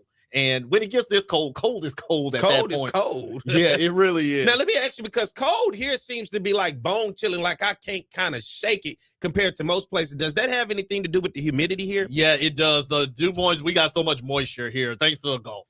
The Gulf, it's 9 times out of 10 is always muggy. Like what we had last year, eventually we got that north wind. So we got more of a dry cold. That's what they're used to up north. That's why they're used to 32 and below, because with no wind and no mugginess, you're pretty much good. But with us, yeah, this is a mess. Yeah, that cold is a different type of cold. It's bone chilling. It's like no matter what I got on, I still can't shake it. You can't. Now, for everybody that's out here, how long does this thing seem like it's going to last within this region? Yeah, that's the thing. For us, the worst of the cold weather is going to start on Sunday night. Just not to get confused, because if I say Monday, folks are going to think Monday afternoon. No, Sunday night. Sunday night, we got cold weather extreme cold watches out for all of South Louisiana and South Mississippi, no matter where you're at. That starts on Sunday night. This is likely going to be upgraded to warnings. Warnings are already out for western and northern Louisiana already. So Southeast Louisiana and Mississippi, that's likely going to be upgraded either today or at least by tomorrow at the latest by the National Weather Service. But it's going to be frigid. That's going to start Sunday night. Monday morning, going to be frigid. Monday afternoon, we're talking about highs only in the 30s.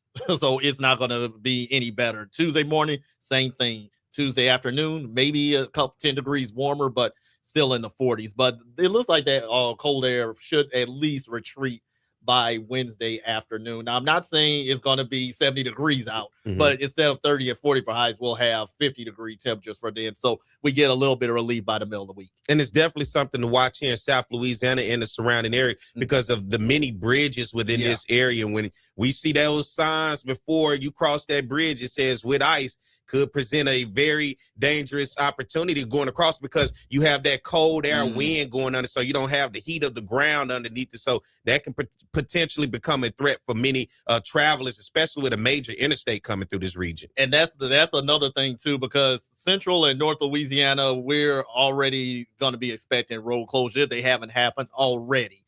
But South Louisiana, especially Southwest Louisiana, questionable, especially the Chaffalaya. Remember how big of a pain that was this time last year, but it's in question. That's something that's hard to predict because, like you say, with the bridges, you don't know how they're going to act. We know they're going to freeze first, but as long as we don't have a prolonged freeze once it's raining, then we should be okay. Now, I know a lot of folks, I got some relatives that plan on coming from Lafayette to Baton Rouge tomorrow morning. It looks like they should be okay, but just keep a lookout on the roads, drive slow, first of all, and keep a lookout for the on the DOT maps. Track that, because if something's going to be shut down, that'll be the first place that you'll be able to see where that stuff is at on their apps. But safe to say, the Baton Rouge area looking good. Questionable for cross the Atchafalaya along I-10 and 12, but for now, not really expecting anything major for South Louisiana and Southwest Mississippi. You got to go to Alexandria, probably even just north of Ville Platte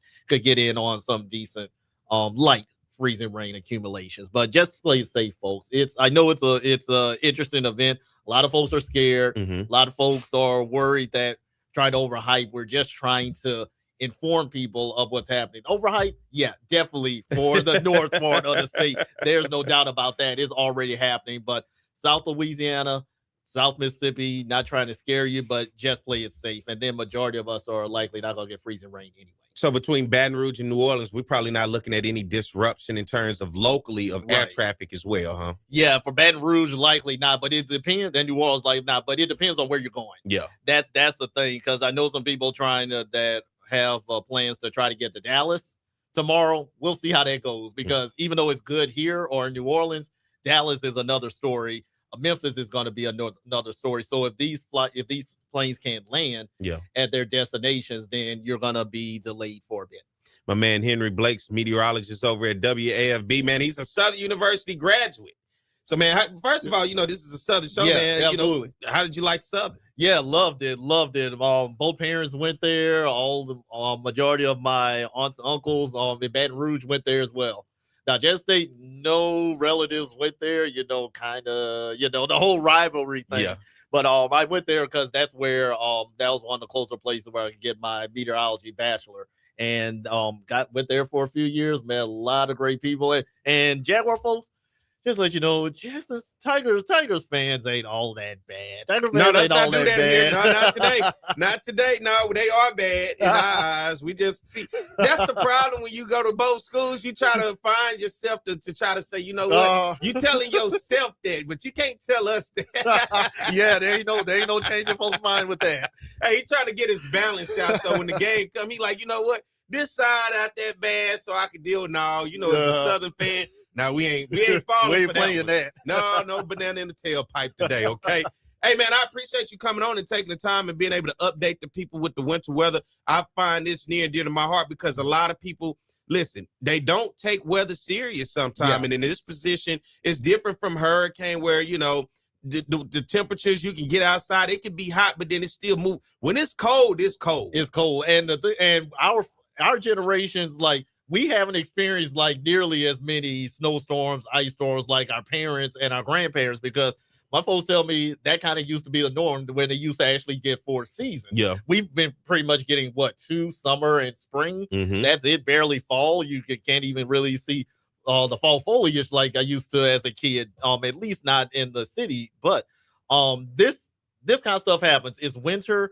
We had our snowstorm last year. Remind us winter's here. We're getting our rain and our ice this year. Maybe we'll get something next week. We gotta focus on this first before we talk about next weekend. But just to let you know, I'm sure folks have already seen online about next weekend. Yes, there are signs that we could get some precipitation, but as you've seen, our storm from last weekend, storm models were in agreement that Tuesday saying, hey, South Louisiana is going to get snow the coming weekend.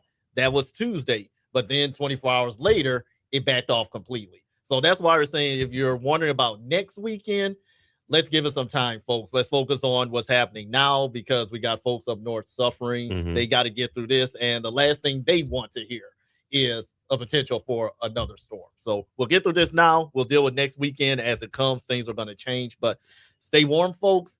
Take care of everybody, people, pets, plants, take care of the pipes.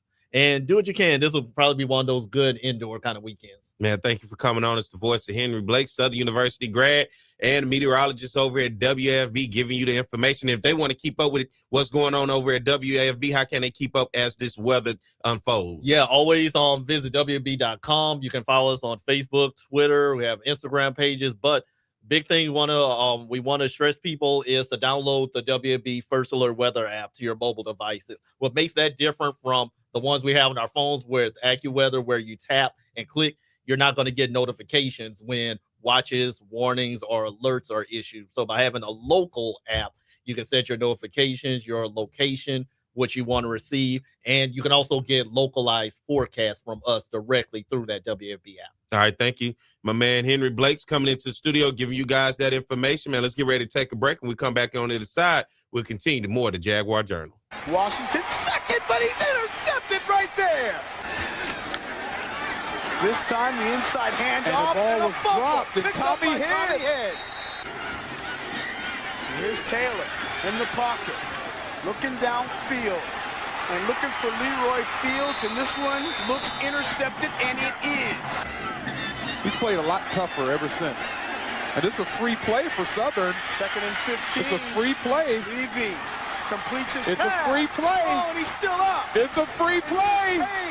Hayes is going to continue running inside the 10, the 5.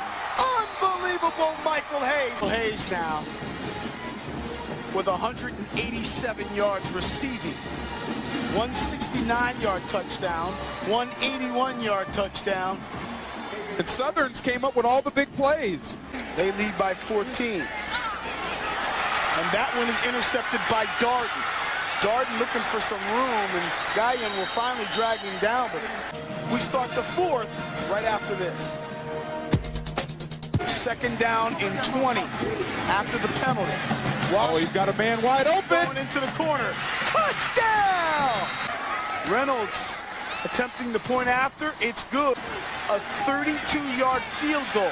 Kick is up. Kick is good. This is a great football game. We knew it would be, though. Torrey Thigpen got us out of our seats. And this is the punt return by Torrey Thigpen. We were just talking about we haven't seen him. He breaks 2 tackles and runs up the sideline. He has great blocking, but gets pushed out of bounds on about the 1-yard line. And touchdown Jackson State. The game is a game of momentum swings.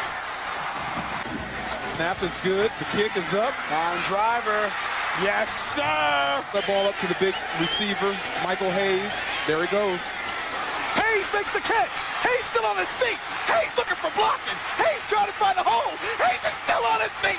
He alley-oops. He's inside the 15 and drawn out of bounds at the 10-yard line. An I formation. Oh!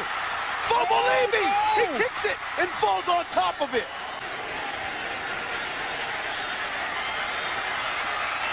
Touchdown.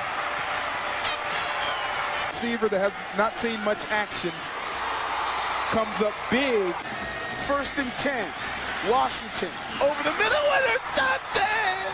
On his own play of the game is Michael Hayes with 8 receptions, 266 yards, and 2 touchdowns. And that was the a last no-brainer. one was unbelievable. In the back of y'all, me and Doug about to go party with the rest of the people. All right, I see y'all. And another interception. And there's Pete Richardson right there. Made the adjustments a couple of weeks ago against Grambling to beat Doug Williams' team. Makes the adjustments time in and time out. All right, everybody, we're back. It's the Jaguar Journal. I'm Perry White. Glad to have you guys with us. Glad that you guys, and I hope that you enjoyed today's show. Want to thank everybody that came on today. Christina Lockett Anderson. Why did I say Dockett? I thought it was rhyming.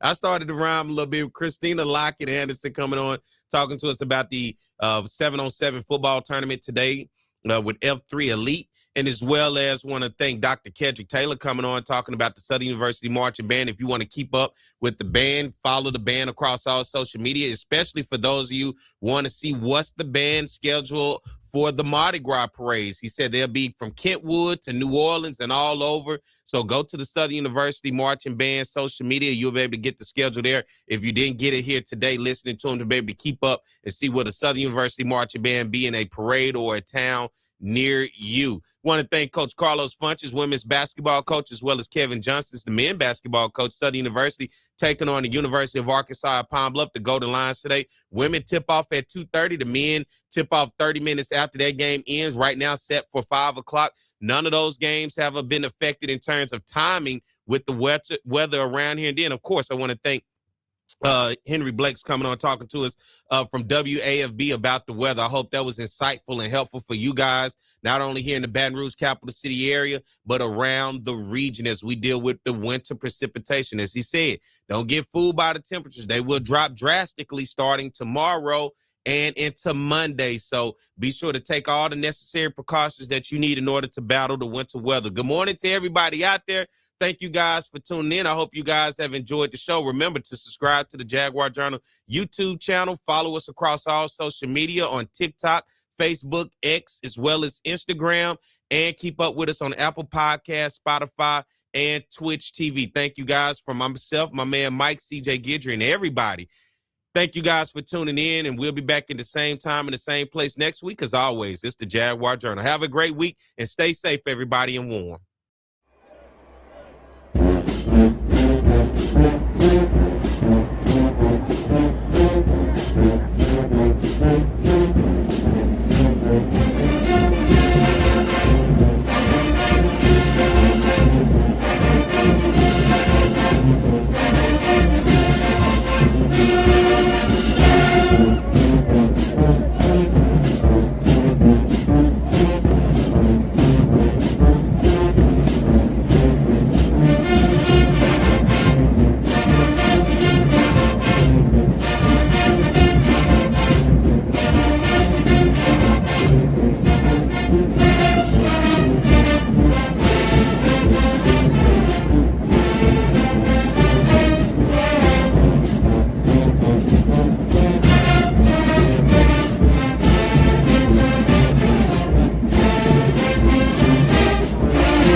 What's going on, everybody? I am Perry White. I'm the host of the Jaguar Journal. I want to make sure that you guys tune in live each and every Saturday morning from 7 a.m. to 9 a.m. on 107.3 FM. We also have our affiliates in Alexandria, Louisiana, as well as down in New Orleans. And if you're not able to catch us on radio live, you can subscribe to our YouTube channel as well as follow us on Facebook. It's the Jaguar Journal.